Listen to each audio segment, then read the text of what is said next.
Welcome to the Andy Stanley Leadership Podcast REVERB, a deeper dive into this month's podcast topic designed to help leaders go even further faster. I'm your host, Susie Gray. And today we're continuing our conversation on leadership legacy. If you haven't already listened to last week's episode with John Maxwell, I highly recommend starting there. Andy and John had an incredibly rich discussion about building your legacy now, not later. For today's episode, we'll focus on how Andy has developed his legacy over the years. But before we get to that, Andy, what were your thoughts on your conversation with John? I thought it was great. Yeah, it was great. And for our listeners who skipped that one, you need to go back and listen. John is a sage. I mean, he's, what is he, 77? Yeah. And he continues to learn. At the end, he said he has 13 more books to write. I know. Made me tired. I'm trying to write another book, you know?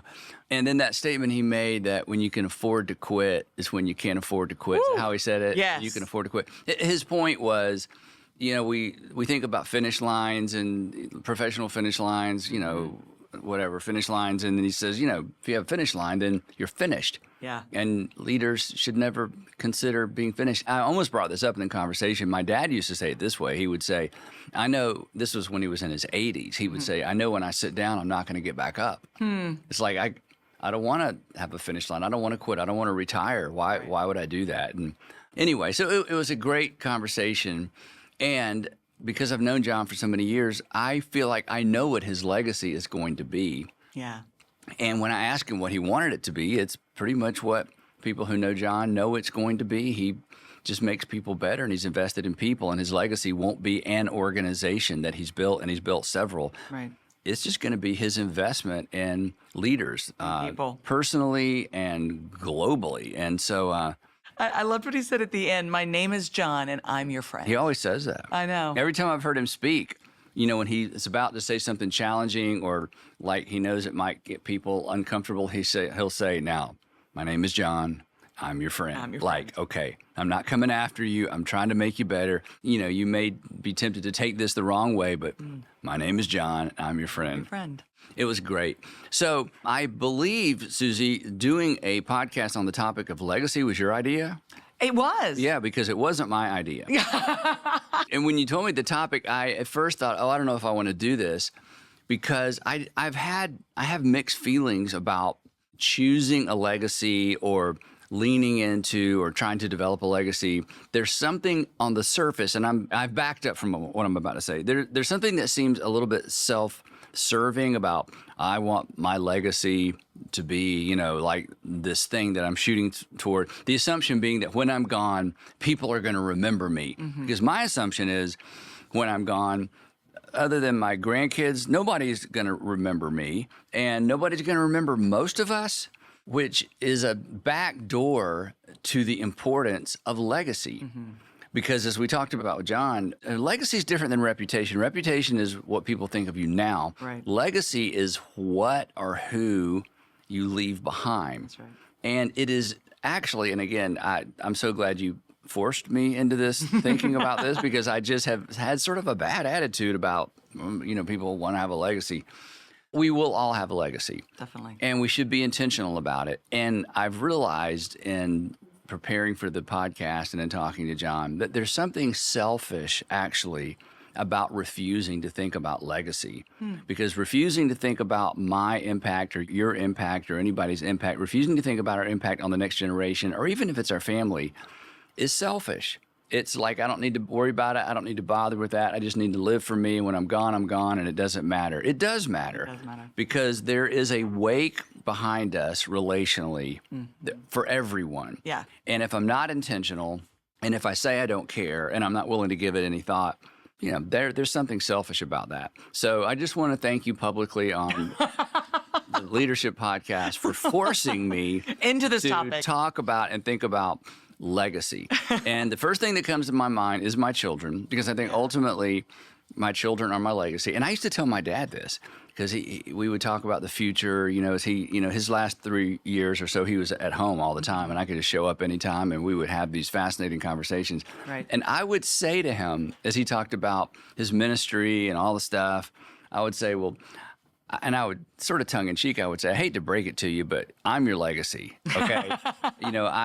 Not because I'm special, but because I'm your son. And in his case, I'm doing what he did professionally. I'm, following in his footsteps.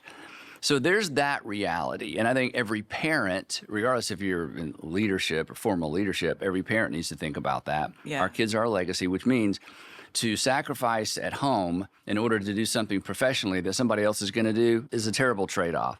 Why would I trade what nobody else can do for what I know somebody else is going to do? Eventually. Because somebody else is going to have my job.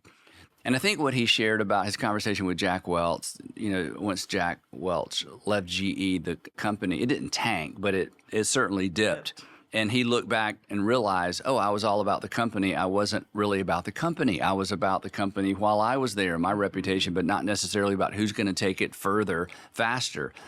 So as leaders, circling back around to leadership legacy, it really is about people.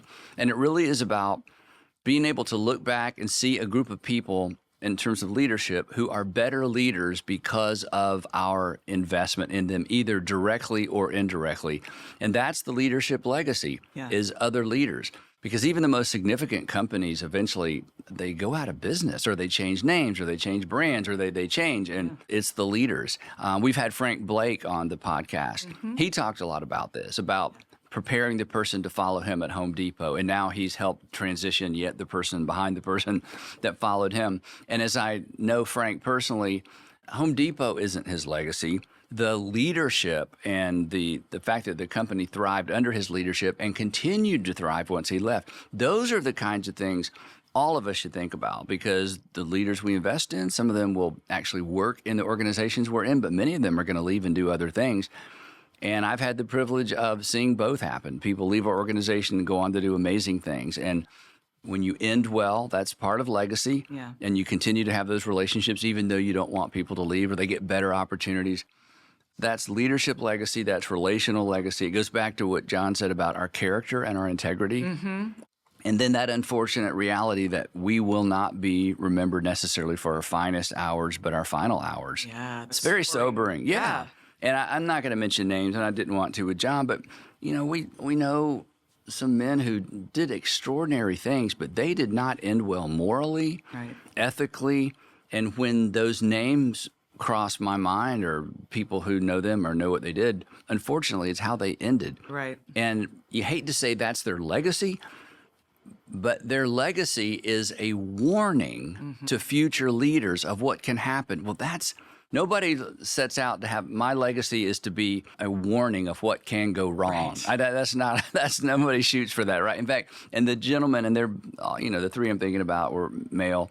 Again, they spent much of their time warning against the very thing that happened to them. So it is a warning. It's something to think about. And it overshadows the legacy that they could have had. Oh, it overshadows, unfortunately, the good work that they did. That in some cases, their books are taken off bookshelves. The publisher, it's not fair, but it's real. It's real. And life isn't fair. So the point being, this really is a super important topic, because to ignore it is selfish and ultimately has the potential to undermine the life that we've lived and the gifts that we've given to the world and the opportunities we've given other people. So it's a big deal. So asking the question, what do I hope my legacy is? And this is why I asked John at the end of the conversation to say to the, maybe 20-year-old leaders, but certainly 30s, 40s, 50s. Right.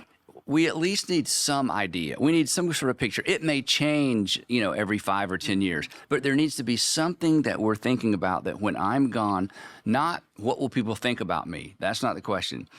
It's what am I leaving behind? How have I made the world a better place? Even if it's because of one individual I invested in, but how did I make the world, how did I leave the world a better place? That's the question. And that forces me to face my selfishness, my self-centeredness, the idea that once I can afford to quit, I can afford to quit. And John says, no, when you can afford to quit, your best days are ahead, because now you can afford to really spend your time and your energy where it matters the most, which is, as I quoted our friend Tim Elmore, more time with fewer people equals greater impact. And when you can financially afford to do that, you do that. Right. But if you're not thinking legacy, you're just going to go play golf. And do whatever I you're don't gonna play do. golf. I'm not going to play golf. You're just going to go, oh, I'm retired and I can go do whatever I want to do. And You don't know what you're missing out on. He no, said that if was you so quit- good, wasn't it? It was so good. He said Yeah. if you quit at that harvest time of your life, you don't know what you lost. Yeah. You don't never even know what's on the other side that you Right. could have been part of. Exactly. Yeah, The good news so is good. you won't regret it because you won't know. But the bad news is there's something you left on the table. Right. And that quote that I brought his attention, that really it is on a little sticky note, on my desktop, that what we cling to diminishes, what we give away multiplies. What we cling to diminishes, what we give away multiplies. And to think about somebody who is successful professionally, and at the end, they got all the stuff, they got the reward, not just the success, they've got the rewards of success and the flexibility that comes with success, and they cling to it. And what happens? It just diminishes. So anyway, so this is a big topic, but legacy, again, it's not the company somebody built or the organization they built. It really is, for leaders, it's the leaders that go on to do amazing things. And when if our names cross their mind, they think about the investment we made in them, not the organizations necessarily that we built, or both. I've heard you talk about kind of your North Star of leadership. And when I think about you and I think about what would I say about you, because, you said, John, what would you say about your legacy? And then you said, here's what I'd say about your legacy. I've heard you talk about your North Star of leadership, all these years we've been together. And I feel like that is going to end up being part of your legacy of, like, you've always said, I want to be a leader worth following.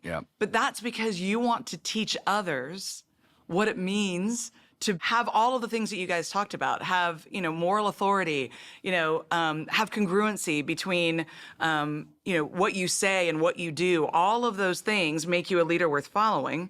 And to me, that's your legacy. So it was funny to me when you were like, oh, I don't know about talking about that, because I thought, well, I feel like that is inherent in who you are. So in relation can I say something about that? Yeah. Because that has always been a North Star goal for me.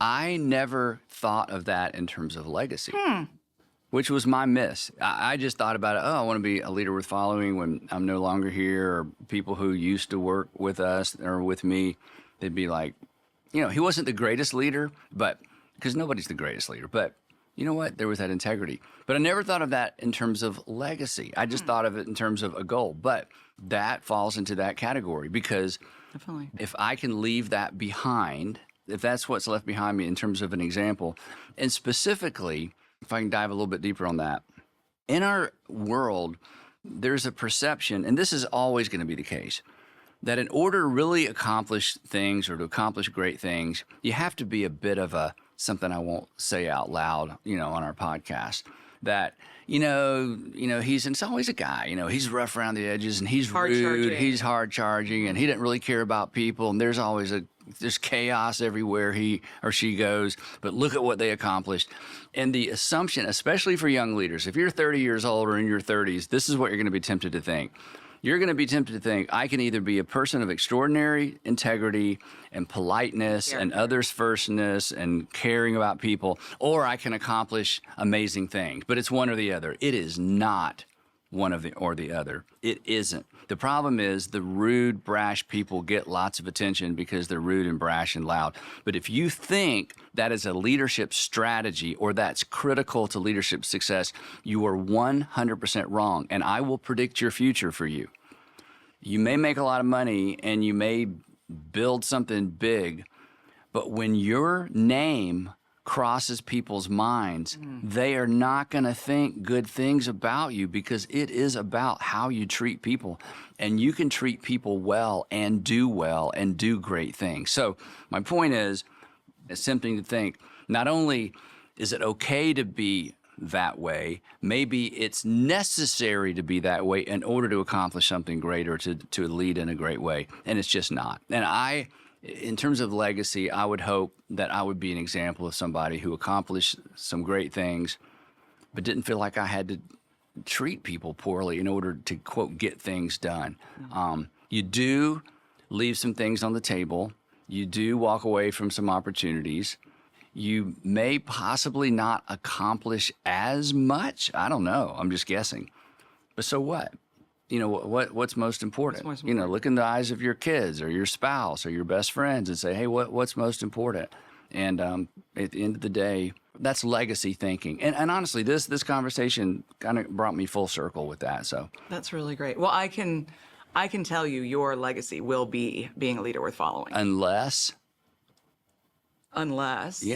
I do something really stupid here at the end. And every time I see a leader, just ditch their reputation, I go home and I say, Sandra, I feel like I should quit now before that happens. I mean, I don't sense anything on the Right. perimeter or bad habits or anything. It's scary. Yeah. Especially when you find out, wait, so the whole time they're doing all this great stuff, they got this other thing going on, and it was a dragon they didn't deal with. You deal with your demons, or they go into the cellar of your soul and lift weights. That whole thing, and they just didn't deal with their demons anyway. So. Well, even if it's not demons, it could be something that's just cancel culture related. That's true. Mars too. I mean, it's an interesting season. We have no control over how the world responds to what we do or they think we did. So Exactly. But you don't give up. You just keep going and going. live with a clear conscience.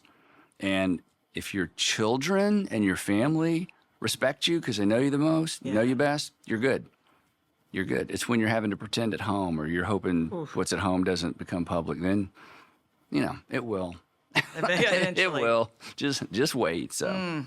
So what would you say to a leader that's like, wow, I feel like I've been more focused on driving the bottom line than lifting up leaders. Yep. What would you say to that leader if they're in their 30s or 40s or even 50s and saying, wow, I think I've really missed this. I think it's really been more about it's what Jack Welch said. I've been more about the organization than the leaders in the organization. Yep. I would say it's a fundamental decision. It's am I willing to deal with less success, public success, and more impact ultimately? Or am I just going to play 100% to the success of the organization or my reputation or whatever it might be, and who cares how it affects other people? And nobody would say that. And part of it is being willing to acknowledge that, hey, maybe the time I carve out for this other thing that doesn't seem urgent, like I'm going to have lunch once a week with the second tier or third tier leaders or everybody, in this organization that's in their 20s or whatever that looks like, or you pick the 4 or 5 potential leaders, maybe even outside your organization, and you prioritize that time to realize that's probably not going to impede your public success. And the reason, even though I don't know who I'm talking to right now, and they're like, well, you don't know my situation. Here's what I would guess. You're so good, you're going to be successful. Yeah. And if you're a leader, there's always going to be people following you. You can't help it. You just can't help it. So trust that talent and trust your track record. You're going to be fine. And the time you carve out for the other as you think about investing in the leaders coming along behind you, first of all, you're going to learn things you wouldn't know in any other way. You're going to be a better leader if you listen to younger leaders. And John talked about that. Again, that whole first part of the conversation about Catalyst, I mean, he really risked alienating the entire core audience he had spent years developing by saying, I'm going to do conferences, and now you're not invited. You're not invited. You're literally not invited. You're too old. You are too old to come to my conference, even though you bought my books and listened to my tapes and followed me for years. Those bold decisions, that didn't make him less successful. He didn't lose anything. No. He did exactly what he said all those years ago to me. He said, if you cling to something, it diminishes. You give it away, you let it go, it multiplies. And that's what he did. So I would say to the leaders listening, you're going to be fine. I mean, you may miss something along the way, but what you gain in terms of not just legacy, but influence, it's worth it. When you get to be my season of life, you're not going to look back and say, I wish I hadn't wasted all that time meeting with those young leaders. What a poor use of my... You are not going to say that. You're going to say you wish you had done more. But the reason you didn't, if I can push, is fear. You're afraid you won't be as successful. You're afraid if, what if. I get that. We all live with that. But hey, you're a leader. You just acknowledge that fear and decide I'm not going to let that direct me. And you figure out how to invest in the people around you. And, there's seasons I've done that well. There's seasons I got too busy And Diane, my admin assistant, this is how she would say it. She would say, who are your leaders? Who are your people? Who's your group? Who are you investing in? Well, I had lunch with lunch with so-and-so. No. Who are you meeting with on a regular basis to where they can just catch what you do, the way you do it, because it's more caught than taught, because they're smart, they're leaders. They don't need me to hold their hand and give them a lesson every time we get together. That's what John said about proximity. Proximity, right. Who has proximity in the environments where they can ask questions and you can say, hey, I don't know everything about that, but here's what I know about it. Go figure out the rest with somebody else. You got to have that. And there are people around, I'm saying to our podcast listeners, there are people around you who would just die to have that kind of proximity. But you got to pick them. You got to be choosy. Do not try to be fair. This isn't a one size fits all. You recognize the young version of you in your organization or outside your organization, and figure it out. And I'm so grateful John was willing to give me time back when he first moved to Atlanta. He didn't know me, and I was in a restaurant. You know how I met John? I was in a restaurant. I've been listening to his tapes for years. Remember tapes? Yeah. I'm in a restaurant with Randy Pope, another pastor in Atlanta.